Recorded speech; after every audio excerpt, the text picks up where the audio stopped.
welcome everybody. Super excited to do this. We have been talking about doing some things like this, some professional development events, really just for quite a while, and we finally pulled one together. And I'm super excited about this. We're going to be talking about distressed debt. It's very top of mind for a lot of people. And our big goal for you tonight is to walk away with a little bit of insight on how this might play out based on different properties, but then also to hear differing perspectives. And that's why we've got three awesome people that we'll introduce here in a second.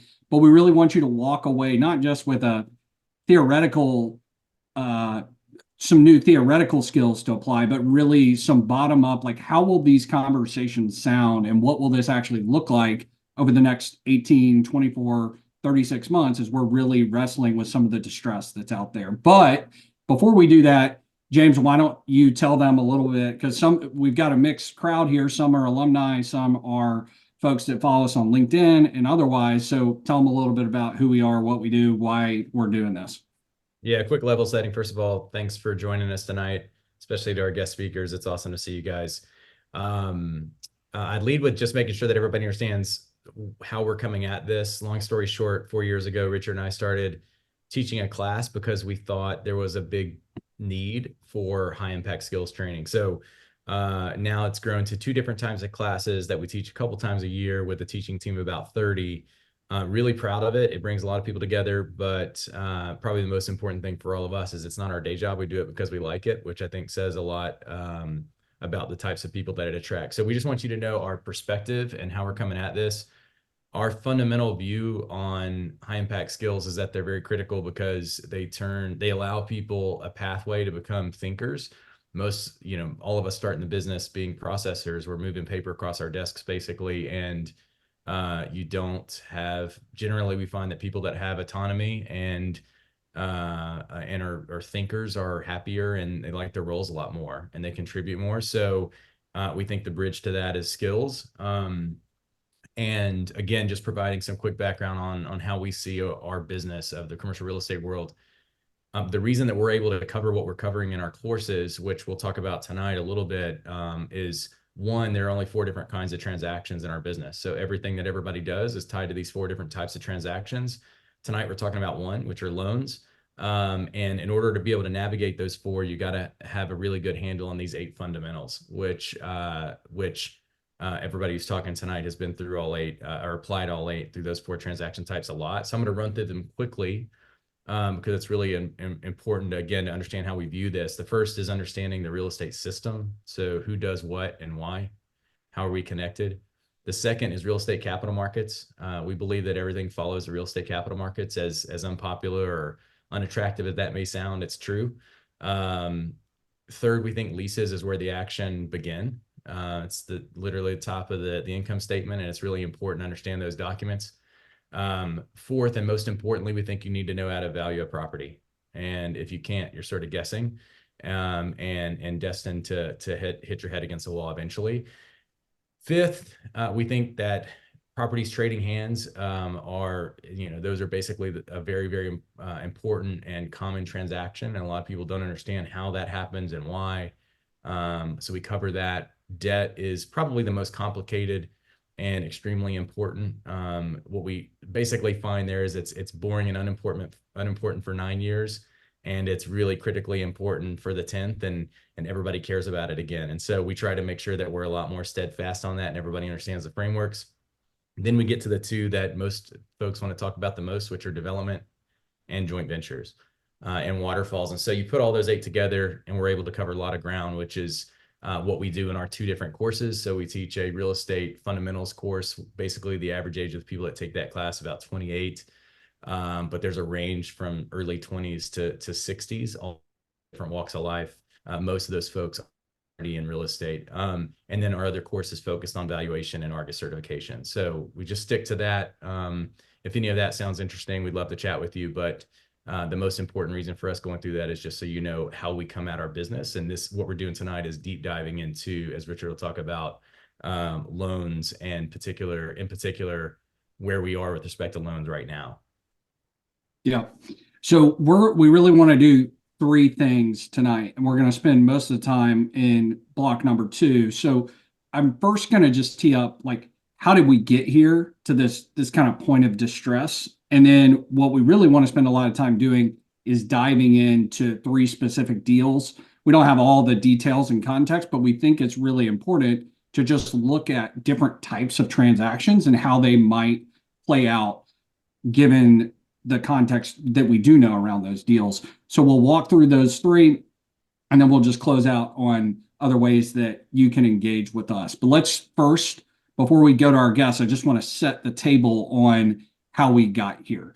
So James, you can go to the next one. But several years ago, everybody was underwriting deals with some critical assumptions that have now changed substantially. So we had low rates, income was growing quickly, values were appreciating because of rates decreasing and incomes going up. Lending activity was super robust, and there was very little risk around when your loan matures because the capital markets were flush. But what's really shifted over the last 18 months is none of those things are true anymore. Rates are now up a multiple of where they were.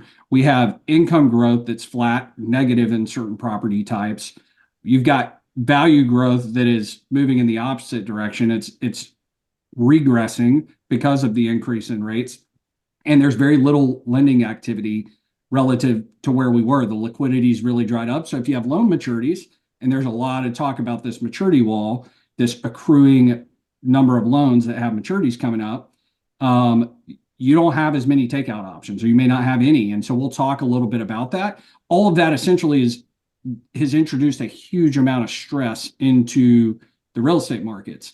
And like James said at the top, it's not a problem until it's a big problem, and nobody wants to pay attention to this stuff. And then when all those things move against you, now you got a really big problem. So what I think is important to frame up is that when you have a deal that is distressed, there's a variety of things that can happen. But for the purposes of our contact or our conversation, we really think you can kind of narrow those down into about 5 different things that are likely to happen.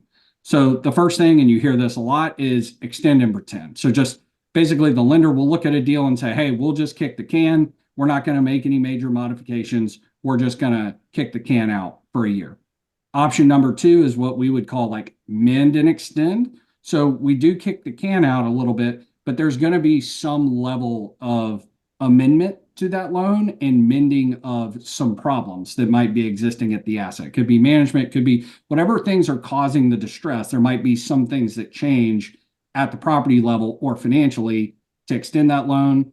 You could have a substantial pay down or some sort of escrow that occurs. The borrower could pay off the loan at some sort of discount, or there could be a couple of different types of foreclosures, either friendly or not friendly. But those more or less kind of are the range of options that are likely to happen when a deal gets distressed and there's some sort of loan maturity coming. So the way we're going to do this is we're going to talk about 3 specific deals. They're different deals intentionally. They have different types of capital in them. And so the borrowers are different, the lenders are different, and the situation at the property level is different. And we think that's important because that's largely going to frame what might happen in those assets when the loan becomes mature or when it comes due. So the first deal we're talking about is the Willis Tower, which is a CBD office building. We're going to do a Class B multifamily deal that was sponsored by Tides Equities. That deal's in Austin. And then we're going to talk about a New York City construction loan called Terminal Warehouse Bid Mixed Use Deal. All very different. And we're just going to talk about each of those. We'll give you more information when we get there, but that's where we're headed. And before we do that, I want to just explain who we have on this call. So we were very intentional when we started to pull this together. We said, hey, who are the best people to bring differing perspectives from a lender's perspective, a borrower's perspective, and a legal perspective as we talk about what's likely to happen here. And the first 3 people we reached out to all said they were in, so we were totally pumped. So you've got an all-star crew here, and I want them to introduce themselves, and we'll start with Clark. So Clark, I'll give a quick background, but then I want you to just tell everybody what you're doing and what you think is important that people kind of think about as we start talking about distressed debt. But Clark's background, You can tell them a little bit more, but have a banking background. We're very involved in the last financial crisis. You currently run a high octane debt fund focused on real estate, but also other assets as well. And so your perspectives from a lender, but maybe tell them a little bit about who you are, what you're doing, and something they should be focused on. Absolutely. Thanks for having us today, Richard. Yep. My name is Clark Briner, founded Revere Capital about 18 years ago now, and we have focused since inception on real estate credit, as well as we have another team and strategy focusing on specialty finance/structured credit as well. Today, we'll stay on the real estate bucket. The real estate, as someone alluded to earlier in the introduction, real estate cycles run about every 10 years. And my old boss up on Wall Street joked that real estate guys and gals usually have about 7-year memories. And so we're entering into one of those phases right now where we maybe don't remember the lessons from great financial crisis and times when the capital markets weren't as efficient. And we're probably relearning some of the lessons. And as you said, your average age is 27, 28. So they didn't have the good fortune, in quotes, good fortune to live through great financial crisis and see and become a smarter investor because of that. So at the end of this, we'll all be better. We'll all have new experiences and new learning lessons. What are we focusing on right now? We obviously have, or we do have hundreds of millions of dollars of real estate credit out on the street right now. And there is a good and a bad scenario. The loans that are on our books, 21 through really 21 and 22, pre-interest rate hikes are a different experience than the ones originated in 23 and 24, from performance, from yield, from sponsor alignment on down. So you all did a very good job highlighting in the prelude to this all the items that are important to look for and how you modify and get out of this. So I think it'll be a great conversation here with Tony and Katie. Awesome. Thanks, Clark. So when I think of, and this is dead serious, when I think about real estate debt, there's two people that come to my mind, Clark and Tony.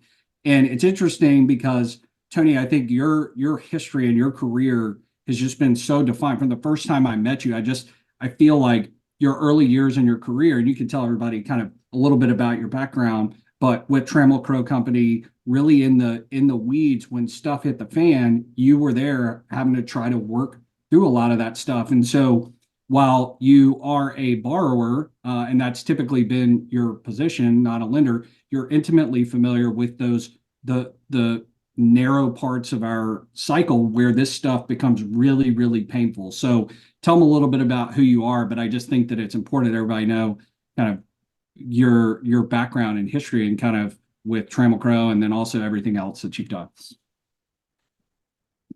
You're on mute. The short recap is I'm a dinosaur. So I actually was deeply involved in the 1988 to 1992 recession. And I was at Trammell Crow Company from 1985 to 2004, which was a long time ago. And I ran workouts nationally for Trammell Crow Company from about 92 to 94. And, then we didn't go broke and the rest is history. But, and then I had my own private equity fund with a partner, Mary Hager, for 15 years. And then I merged into Greystar. But most of my lessons learned really go back to 88 to 92. And I learned lots of stuff then that I think everybody's going to relearn in this cycle. And I think this cycle is the worst since 88 to 92. And I say that just because it's the first one where Fed didn't take interest rates to zero. And so anyway, I guess, what I learned, and we'll talk about as we go through today. Number one, I learned product type selection is really important. All of our office buildings were train wrecks and disasters back at Crow in the day, and that was pre-COVID. I learned that there is usually a way to fight and claw your way out of a warehouse or apartment deal. And I learned that interest debt's a strategy, and you have to think about debt not as most loan to value, most proceeds, but you have to think in terms about down cycle and risk, and how do I get the right debt to maximize the value of my property. So that's a little bit about my history. Mostly I'm focused on warehouses and apartments though. Awesome. Thanks, Tony.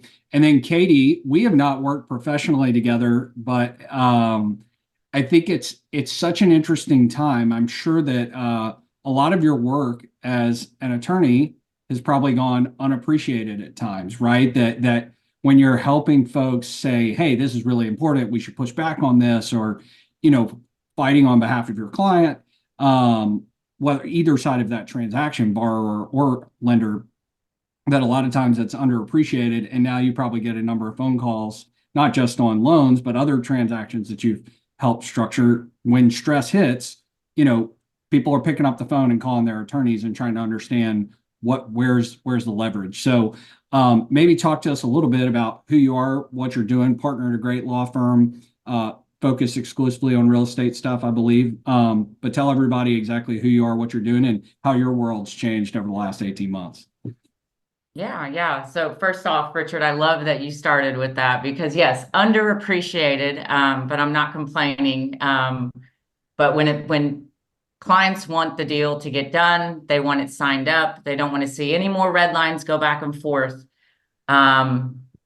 It's like, this is when we come to these times that we're talking about now and I guess what everyone I would like to leave with, from this video is the actual words in the documents matter and they matter day one.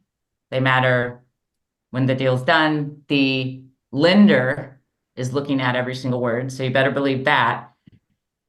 And that's what everyone is going to be bound by at the end of the day. So those documents matter and they're long and they're tedious, but you need to keep them nearby. So Katie Carmichael, I'm a partner at the law firm of Hunt and Andrews Kurt. We have over 900 lawyers in the US. 90 of those are focused on real estate development and or real estate finance.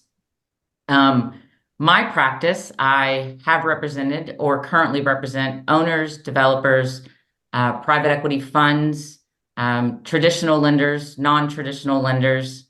And I've been lucky to always have a lot of hats on my desk that I get to wear, and I keep a lot of diversity on my desk. So I do leasing, I do development work, acquisition, disposition work, all the related financing, construction financing, term loans, and yes, workouts, which I do currently have on my desk right now.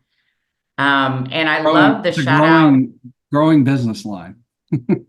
Yes. Yeah. It's talked about often, yes, among our terms. And I do love the shout out that James gave to leasing, because leasing is probably the least sexiest thing that any real estate attorney or even, business folks want to look at. But I think it's mission critical to a property and to a deal. So I do love that shout out. Yeah. Awesome, James. So let's kick us off the first deal, and then we'll go around with our guests. Let's frame up a deal, and then we'll start asking them different questions based on their perspective. Yeah, so we're going to run through 3 deals. Also, I want to say pretty big group, but I want to keep this as casual as possible, especially for the guests, like our guest speakers. Again, just appreciate you guys being willing to do this. And for the benefit of everyone else, this is the first time they're seeing this deliberately. So we have a couple mantras that we stick to. And one of them is to keep it real and to let really smart people that are very close to the action just be honest, and not super prepared. And so I appreciate you guys willing to play along with that. But we've got 3 deals. Here's the first one. I'm just going to hit the highlights of this. And these things are the types of things that we post on our LinkedIn page. So if you don't follow us, you should. We've posted 2 of these. We'll post a third, and all of them have gotten a lot of traction. But the bottom line here is, this is a very recognizable building, arguably at least one of the most recognizable buildings in the country. It used to be called the Sears Tower. Now it's Willis Tower. Blackstone bought it 10 years ago-ish, 10 years ago. They put a ton of money into it. and probably they bought it in their closed-end value series, Blackstone Real Estate Partners 7. They're currently deploying 10, so that'll tell you kind of where they are. They're 4 or 5 years outside of 7, pretty much closing in their investment period. So they're winding that down. It's one of the last assets in that fund, which is relevant. But they did a great job of this building. They recapitalized it, released it. I'm not sure many people would have said they could do that, right? That they come in, pay a big number for it, 4 million square feet, lease it up, old building, also with a long history, and not all of that history good. It's been foreclosed on a time or two. And they came in, really moved the needle, and then they get hit with COVID. But before that, they refinanced it and they took all their chips off the table.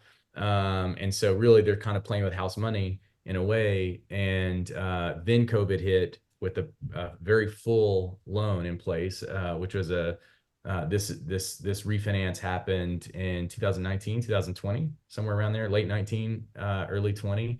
And like I said, took all their chips off the table, single asset securitization, floating rate.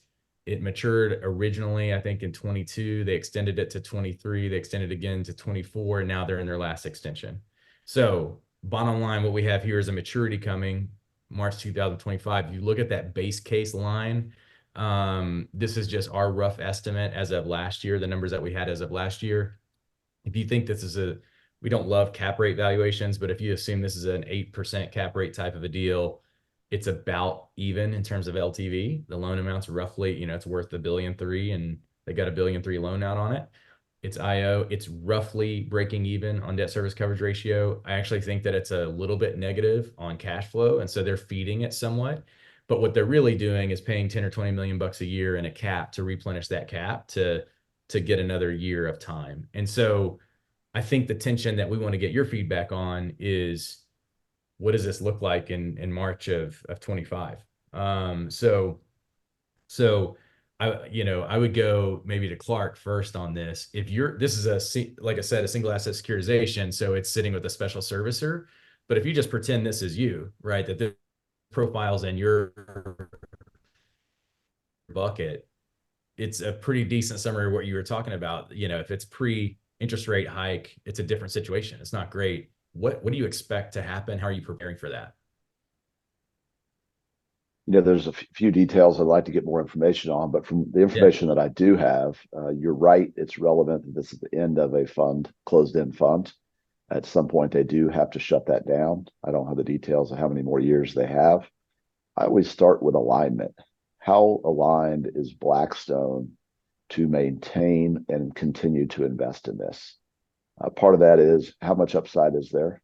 Number two is how much is the lender going to make them put in, or what's the cost of the caps? How much are they having to feed it? Someone just popped up on the screen a minute ago saying they still have several $100 million in it. That fact pattern is different than if there's no money in it. Blackstone's pretty good at math. I would guesstimate that this will be going back to the lender unless the lender really bends over a little bit and says, "Uncle," and says, "Hey, let's just keep managing this thing as long as you can, because you're a better manager of large assets than we are as a lender." What would if you're in that lender seat, how would you approach trying to get them aligned on that? Like, let's assume that you think James, I can see your search there over the screen. But let's assume you're talking to them and you're concerned about trying to get them to stay in, and you want them to stay in. What levers are you going to be able to pull to try to get them aligned with you if you feel like that alignment's not there? I'm going to go back to what Katie said. A lot of this is the underappreciation side of good loan documents. The devil's going to be in the details and the words in the documents. It's between those four corners of the documents. What type of, there's probably non-recourse. Is there any type of bad boys, wasting provisions, or is there anything in there that you can dig up and hold your hat on to try to apply pressure to get them to reinvest and continue to try to improve this asset? Yeah, Katie, what would be something, I don't know if anything jumps to your mind, but say the borrower is your client and they call you up and say, "Katie, thanks for doing this loan for us. we're going to throw the keys back in on this. Let's assume they have all their money out, regardless. Maybe they have some in, maybe they don't. But for simplicity's sake, let's assume they have no money in the deal. They're ready to hand the keys back and just say, hey, look, we're not going to keep investing. We're going to hand the keys back. What things are you going to be like, I got to go check the documents for this? Yeah. Yeah, I'll forward the email them the closing binder to refresh their inbox with that, but it's definitely going to be the guarantees, right? 100%. And I'm going to look at the guarantees. You know, they have two pieces. We'll call it just a bad boy guarantee. They have what people refer to as above the line, right? So it's where the guarantor is responsible for the actual loss, if any, resulting from a certain act of the borrower, the guarantor, and usually there's some defined term affiliate that captures a number of parties related to the borrower, some of which the borrower does not have control over, right? So those are above the line, the actual loss, which borrowers, I think, are more comfortable with the risk there, right? So a negotiation standpoint, if we're not getting exactly what we want there, that's when kind of a risk allocation, a risk assessment conversation happens. The bad boy guarantee, right, is below the line, which is full recourse. So if X, Y, and Z occurs, that guarantor is liable for the entirety of the debt and everything that springs off that debt, default interest, anything. And then all the other costs and fees, protective advances that lender can lump into that. Those events are a handful, right? It's typically the same things, very bad, bankruptcy, busting single purpose entity covenants that result in consolidation. And they are negotiable. Okay. So you can move things right above and below the line. And we do that all the time. But that was a long-winded way to answer your question. You need to look at those guarantee documents. I would say this isn't necessarily part of what we're going to talk about, but also if it's joint venture, right? It's not what we're talking about. If there's joint venture as well, right? So you've got a sponsor, you've got the equity partner, there's risk and liability and allocation of loss in there. And so it's not a document to be ignored either. Yeah, that's a great point. Tony, I'm going to go to you because one of the things I remember very on in us talking is you don't walk deals traditionally. I don't know if you ever have, but I think your point was always like, I want to be able to hand the keys back because that's always the leverage. So if you're kind of on the front end or what are the things that you would be telling Katie, hey, make sure when we sign up for this deal, I want to make sure these are the things I want to make sure they don't get gotchas on me for. Well, the challenge here is, I assume, because of the size of the deal, this probably securitized debt, right? Correct. So you have no one to Exactly. talk to, No. and they probably had, and that's a problem. I mean, one of the first rules of borrowing money is try to do it with a relationship, and because shit happens, right? Yep. The second thing is, I'm going to guess there's gotchas in the documents related to carve outs and being able to just simply say, look, I can't cover debt service anymore, I'm going to give it back. Absent that, I look at this, Blackstone's amazingly successful. They're late in this fund life. This has probably been a good fund for them. They're not going to want to put good money after bad. I don't care if they've got a 200 million still in or zero. There isn't a buyer on the planet for a deal, this office building this big in Chicago, Illinois right now. And so, if I'm Blackstone, the only way I'm going to stay with this thing is if my incremental spend is nominal.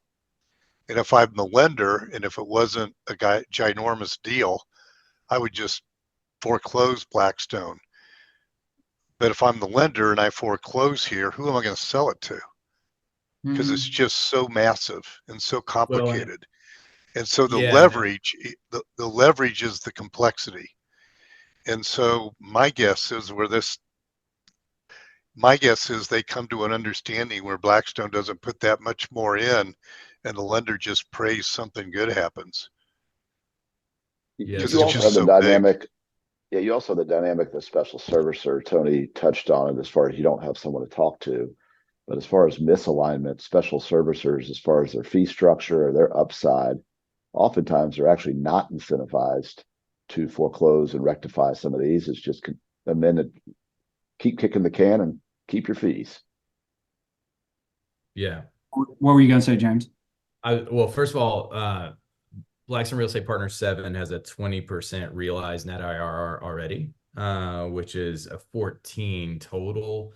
I guess that means net, which, you know, this probably, even if it's 200 million, doesn't move the needle. But I mean, it'll matter, but it doesn't move the needle. But what I was going to point out is just, Tony, to your point around the size of it and how that implication really matters. Clark, a question for you. Assume that this is not such a behemoth loan. What do you think? I guess that's a question for anybody, but what do you think an office building sizes to today in terms of what debt is available? Like in terms of LTV and covers, like what can you get? Wow, Tony, have you got out to market looking for office debt recently? No, no office buildings. Katie? Nope. I would Now, think it's I just real, I'd say with some of the fund clients who are, you know, like sharks, and they're just loving all these NPLs out there. That's where we're seeing the office properties, right? The portfolio loans of banks trying to. So that's the only place I'm seeing the word office on my desk. I'll give you an example, and this is a deal we did, and we converted a piece of a mall into a long-term lease with a credit medical group, and it's essentially a net lease office building. This is when interest rates were nothing, and we're 7.5 triple net unlevered with bumps every year, and we can't get 50% debt on that in today's environment. And if you got 50% debt, and the building they say is worth, you know, 900 million or so, it means you're looking at, I mean, the pay down amount is going to be extreme. We did a post on this. It's going to be, I mean, it's really pretty hard to believe, but it's going to be an 800 million. Like it's a massive pay down, $400 to $800 million pay down, depending upon, like, if they go to 40 or 50% LTV, obviously that's really hard. But even if they give you credit for $1.3 billion in value, which is what Blackstone paid for it way back when originally, that's tough, you know. And so my point in saying all that is, and this gets to one of the things we cover in our class, which is just loan sizing and how that matters with respect to loan mechanics. Those things are like the gravity of our business, and lenders don't care about the upside. They don't want to take the risk, right? And so that's very punitive. So that's what I would keep my eyes on. I mean, there is just how big that amount is going to be, if anything. But And Clark's point about the servicer is so important, because I think a lender would just try to figure something out because they don't want something this big coming back. But with the servicer, who knows what's going to happen, because they don't necessarily have an incentive to be rational. Yeah. A data point on the office market side. So we buy and originate debt. We don't buy fee. We are buying and getting involved on a debt portfolio up in the, I'll just say LBJ and Central area here in Dallas. We'll be coming in at our basis. We're at about $35 a foot. You know, it's pretty solid B office. It's about 45% leased. Our $35 a foot basis is about a 16% debt yield. And we cannot find financing to back lever our note acquisition. That's just crazy. You know, we have some office in our portfolio. It was a similar situation to this, a much smaller loan. It was a fund, last couple assets. They tried to hand us back the keys at a 15.5% debt yield. We had to persuade them to stay into the deal, finish it out with a 15.5% debt yield. That just does not happen in a normalized market. yeah, that's wild. Well, we'll All right, be you also. want to jump to the next Yeah, one? I was Go just ahead. going to say, if we have time, what we're going to do is put up a poll at the very end to see everybody can vote on where you see these things, where you see them going, what the outcome you think, what outcome you think it'll be. Okay, I'll intro this one and I'll keep it pretty short. But I think this is an interesting deal because I think there was a lot of this that went on, and I think it'll be. I want to hear everybody's take on this. So this is a Tides Equities deal that was purchased in Austin, and this was purchased in July of 22. So peak pricing, they paid up big time for it. They paid a huge number, and they were trying to do a value add program. They financed it short term on a floating rate deal, and the initial maturity is July of 25. Essentially, what happened is they they were getting some good news funding, and so kind of fully loaded. This is a super high leverage loan, and they did some parts of their business plan well. They renovated some units. They got the revenue up, but they didn't get it up nearly enough. So they were trying to take it from, call it 5.5 to 7.8, and they probably got it from 5.5 to 6. And so as a result, the income is relatively flat. And they sunk some money into it. And so this is pretty upside down now with LTV well north of 100 and no DSCR. So I would be curious, Tony, I want to go to you and I want to ask this in two ways. So if you have a single asset like this as a borrower, how might you approach it? But then secondarily, one thing that I think is really interesting in your background is you had to work through a portfolio of things that had problems, right? And so how does this work as a standalone asset, but also from the context, if you've got a portfolio of assets that have different levels of challenges, how do you navigate that? So I'll go to you first, Tony. So you have to start with whether it's recourse or non-recourse. And then if it's recourse, you have to ask, do I have a net worth? Because if you don't have a net worth, it doesn't really matter if it's recourse, right? But what we've done, we haven't had to do it in this cycle, but in prior cycles, we literally would rank all of our assets and we'd say, this asset probably isn't going to have issues. This asset could have issues, but I'm going to do whatever I have to do to defend it. This asset is going to have issues. I might want to defend it. And then category 4 was I wouldn't put another penny in this deal. Now that assumes non-recourse.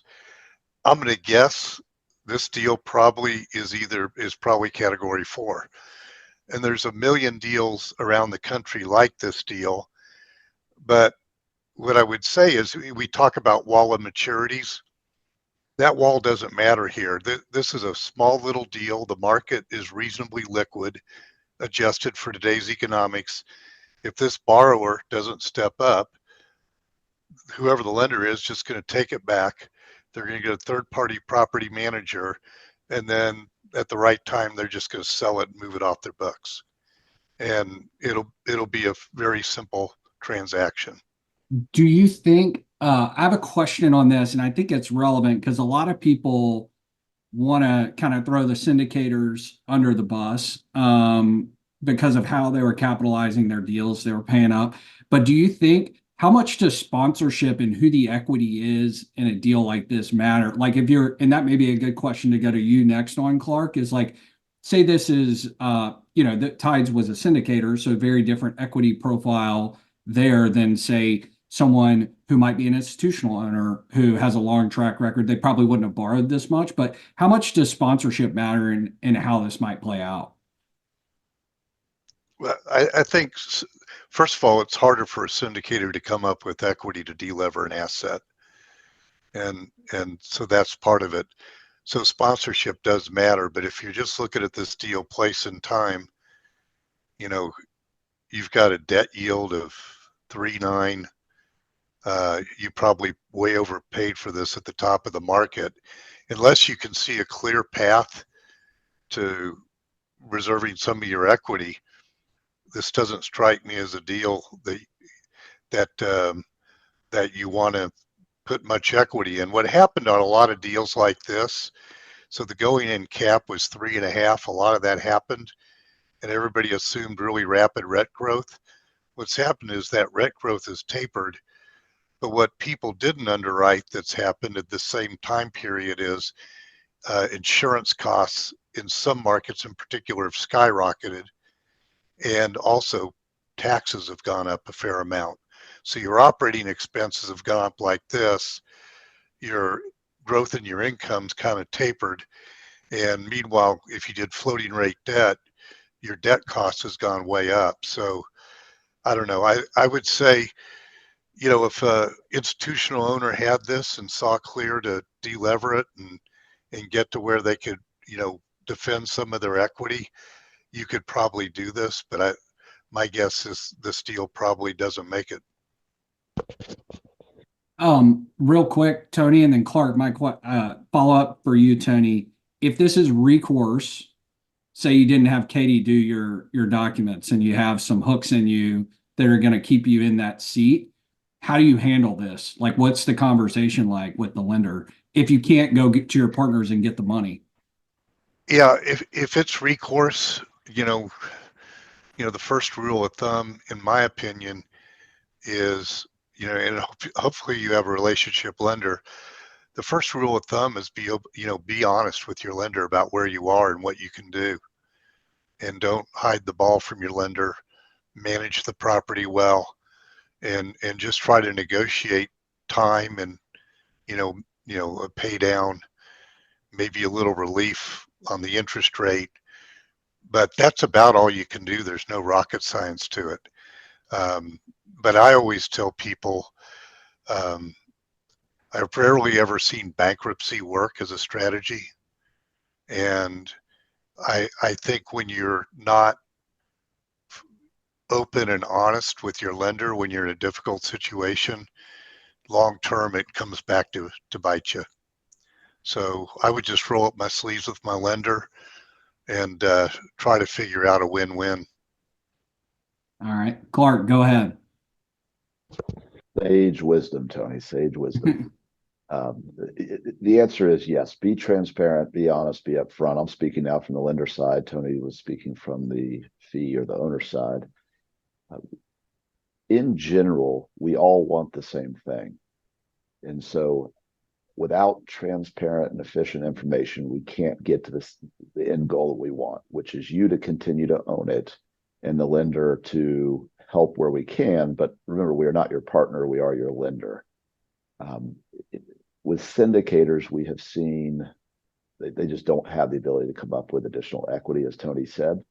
And so if they're not able to come to the table and in some way benefit the property, as I always say, there is no free lunch, or there are no free options out there. The free option is to hand us the keys, which is not what we want, but you are handing us a 98% occupied building that you've already done all the renovations on. And so it's not a bad option for the lender, but it's not what the lender wants. And how quickly would you make the decision of take it over and own it versus take it over and sell it? Is that market dependent? It's going to be market dependent, but the lender's doing exactly what Tony referenced. We're going to categorize it. Is this something that we're willing to take back? This all day long. This is a pretty easy third-party property manager, and it's humming along at 98% occupied. If you had a lot of issues, we may be a little bit more tolerant and a little less in need of additional equity or capitalization.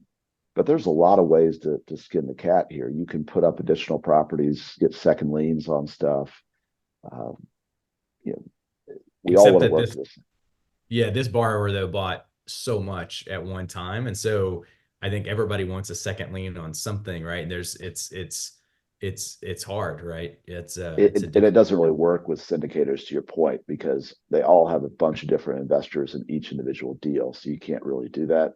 But when it's one sponsor, you can usually get them to come to the table and align some interest. Great point. Rich, you want to move to the next one? Yeah, let's do the next one so we can get through all three. Yeah. Okay. So this is the one I knew the least about before we got into this. And it's, I think in a lot of ways, the most interesting. And I have to tell you, the project looks pretty awesome to me. I found myself sort of lost, and this looks badass. So it's on the West Side Highway in Manhattan. Basically, the building was built 130 years ago. It's a full city block. It was primarily being used as a storage facility, and these very well-known players came in. The top four, there were three, and then one of them replaced. Columbia replaced Broadway that was in there before. They bought it 5 years ago, something like that, and they had this grand plan to blow it up and make it this amazing, primarily office building with some adjacent retail.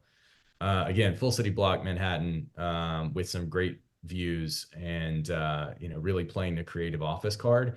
They went out and borrowed $1.25 billion, led by Goldman, from Blackstone KKR. And also within that $1.3 billion is some mezz from Oaktree and Paramount. So you've got some really big name players in here.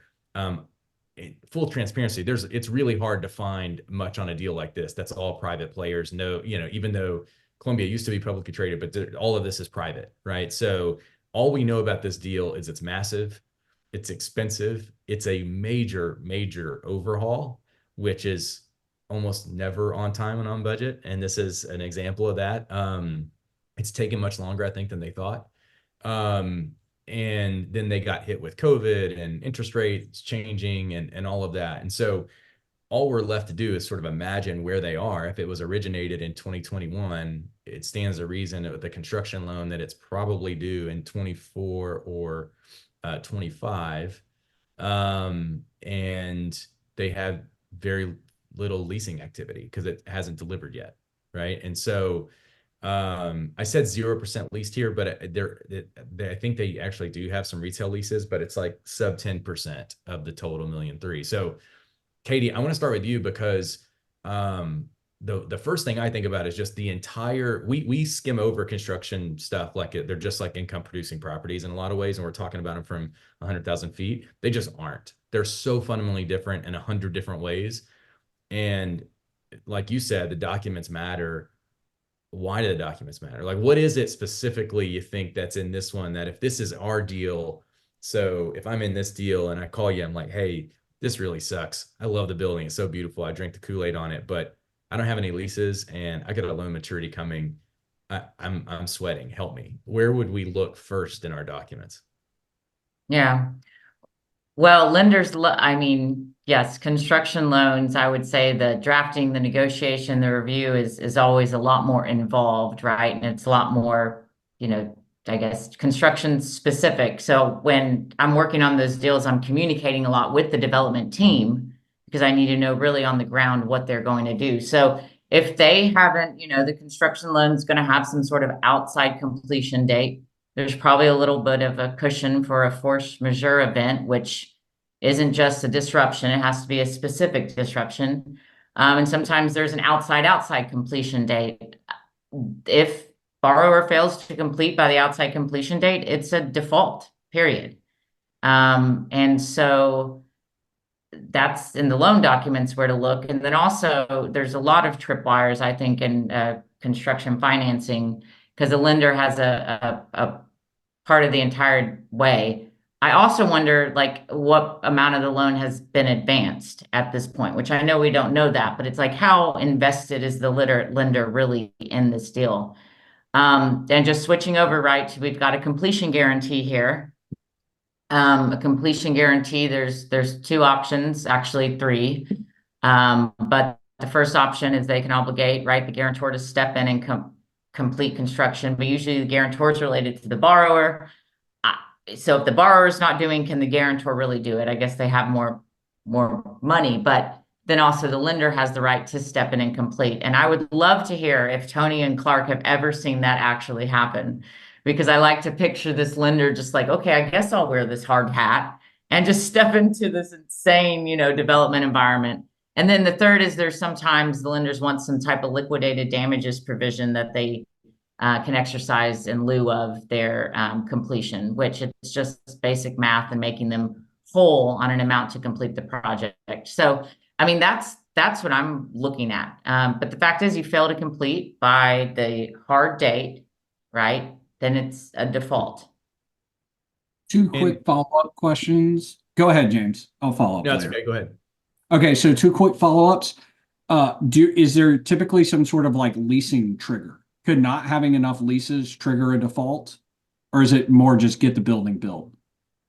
I mean, I think I've seen everything. I mean, it could Yeah. be that, right? I mean, I think with the leasing, where I've seen that come into play is the burn off of the completion guarantee, I guess. And so for that burn off, they call it, you know, stabilization, whatever they want to call it.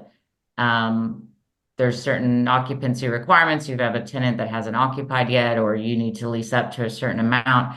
But I have to remember on the construction loans, the borrower remembers this, the lender borrows it, you know, you got to hit 15 things for that lender to make that advance. So, and Tony Clark, interested to see, I see this. So it's like, all right, the borrower hasn't completed. That's scary. Are they going to take back the project? What are they going to do? It's like, well, they've only made 2 advances. So like how really far into this, like how much debt are you really in? Right. Oh, one more thing really quick. With the completion guarantee, I see lenders lately also requiring a carry guarantee and a payment guarantee coupled with that completion guarantee, which I think this is a completely different analysis, a little different, right? If you got those two levels of exposure for risk on failure to complete. So Yeah. Carry guarantees really an important point because, you know, the lender could sit there if they have a carry guarantee and say, just keep paying me my debt service and I'm fine. And when you look at who the owners of this are, I mean, very deep pockets. they're Yeah. scary. Do you think that, last question here, James, and I'll give it back to you. How does the mezz play into this? So if you're the owner, how involved are the mezz capital players going to be in this decision-making process as you start approaching the maturity? Are you asking me? Yeah. Yes. So, I mean, that's, man, a mezz position I've seen is a rough position. There's an intercreditor agreement there. And, I mean, the mezz, I don't know, a general way to say the mezz, I feel like they take that back seat and the senior runs the show. I mean, that's been my experience when I've represented a mezz lender or represented the senior, and there's an intercreditor agreement, and you read that document and you're thinking, how did anyone, you know, sign this? And maybe that's because I haven't seen it in good times work out. But I think this senior pushes around the mezz, especially if the property is incomplete or not performing.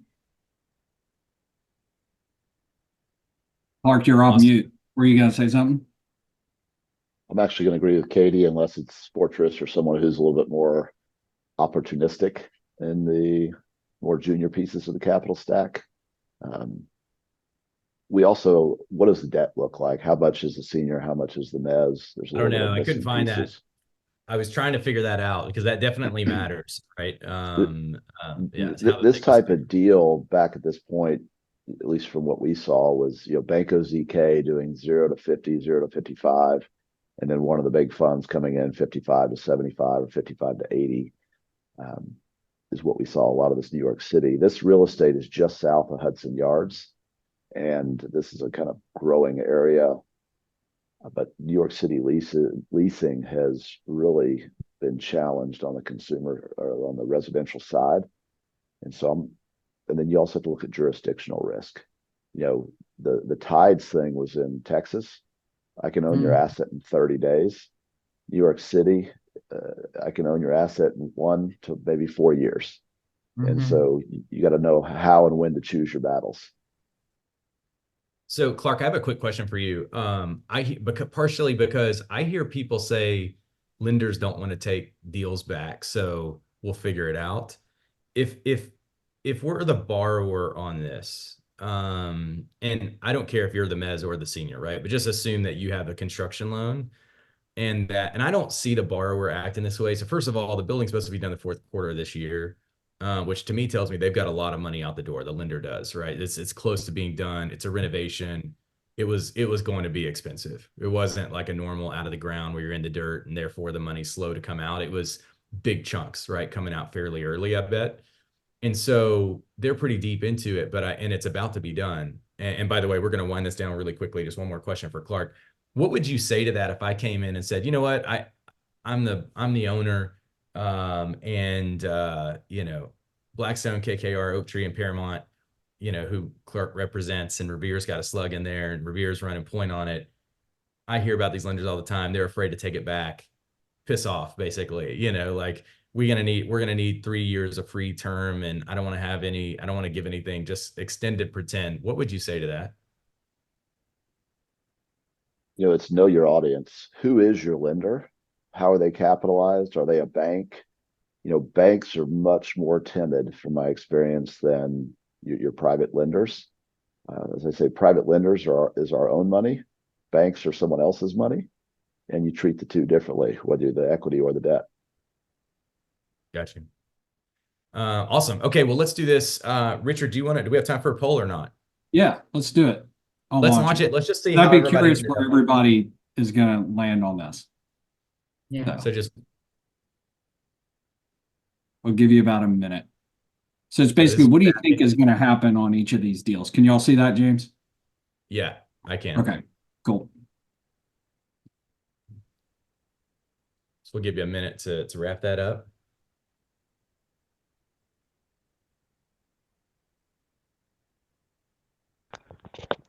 Richard, while my comment on the terminal warehouse, you may remember, I would tell people this at my class, there's usually an inverse relationship between cash flow and architectural significance. And I'm just guessing terminal warehouse will fall into that category. It looks incredible. It really does. Yeah. I've never heard It's that. It looks really incredible. Yeah. While Katie was talking, I was Googling pictures of it. I mean, it's amazing. It really is. It looks incredibly expensive. Yes. We'll have to, in after hours, we're going to ping on some of our New York people and see what they know about it. See if they know any leasing activity, any inside baseball here. All right, I'm going to go ahead and end this. We got 60 votes, so I'll give you another 2 seconds. Submit. There we go. Interesting distribution. I mean, the clear answer is tides. That's heading to foreclosure, and I think that's probably likely going to happen. The other ones are a little more distributed, but a heavy emphasis, almost in all of them, some sort of extension. And James, we put a lot about. I think I'd like to get your perspective on this too, because I think that a lot of people from the last cycle kind of think that it's a lot of extend and pretend, but a lot of what you've seen actually get extended has been pretty painful. It's more of like a mend or amend and extend. Like most lenders are not just saying, hey, yeah, we'll give you more time, more time, more time. And that's really across the board from debt funds, banks, and CMBS. They're having to put up money, whether it's buying caps. It's not pain free. But anyways, I'd be curious your take on that, James. Yeah, I think you said it perfectly. Even though banks are timid, I'd see that as well, Clark. I just don't see people willing to give borrowers free anything, right? Saying, oh man, that really stinks for you. More like a partner would. Katie, you and I talked about this before as well about, I mentioned at the top of the hour how there are 4 different kinds of transactions that we talk a lot about. One thing that's really interesting about those 4 is that 3 of them are pretty balanced, right? They're counterparties that are sort of equally yoked. So with joint ventures and sales transactions and leases, they're there because they want to be, and it's a quid pro quo thing. Loans are different. It's certainly quid pro quo, but lenders are clearly taking the back seat on return to get in the front seat with respect to priority and a lack of risk. And they don't forget that arrangement doesn't change later in the game. And so the critical path doesn't run through the borrower. So I think that, that's why you see a lot of pay downs. But anyway, I just want to say it's right at the top of the hour. So first of all, really interesting conversation. The way we try to balance this is, 1, to make it interesting, but 2, we really wanted to get some real meat out of you guys, and it didn't disappoint. We'll circulate a summary of sorts. We'll post some stuff on LinkedIn about it later, but just appreciate you guys being willing to keep going along with this experiment with us. I mean, as you know, we do this because we like it. It's really fun. We keep learning constantly. our team keeps getting bigger and better, and we enjoy it. It's a good reason to come together and hang out. So really appreciate you being willing to do it. Richard wasn't bluffing earlier when he said we were texting about this after a class a couple months ago. And then we said, well, who would we want on it? And literally in 30 seconds, we came up with you three. And we said, there's no way we're going to get all, literally we're saying, there's no way we're going to get all three of them. And then by the end of that night, all three of you had said yes. So thank you for doing that and just showing up. It's awesome. Really appreciate everybody.